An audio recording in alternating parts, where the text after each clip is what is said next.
kati Golden Crown Productions katulaine ku kano Kagumba Wegogge zonna kwemuke ulile olugeya gwageya ali kwakibba Bwana mulekere. Alo Nakamati Nalongo Nakamati obadde ongeyo otya omugambi akola atya naye Nalongo muvi tulaba kubulangu katono nnyo zonna zisanga kwemuka video center ebinaganda byebabibiikira webabizaalira bwana bimfukidde ekizibu bane bebirengera esavu gwe ani kukoraga esavu gwe oragane esavu Kagumba Wegogge gye tulabako Olaba ibula okaluwa kasetingiro lyamala kakuba byalugaba pogwe samaki yuyi swaza geno aliko swaza omanyira swaza sani wano kwande tane no swaza kale gama vi byalugaba po kwagala sina sente zinjagala sente ubonjagala nesema kwana byawerere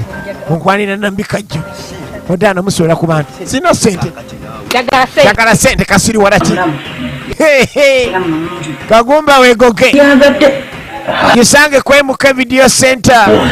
eduka namba 8 esibuko y'ebina Uganda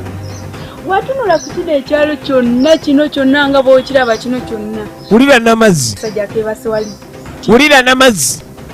nkuyambye kutwalako mu maka olabikeko nga maama wa Nakato Nakato n'amazzi atamye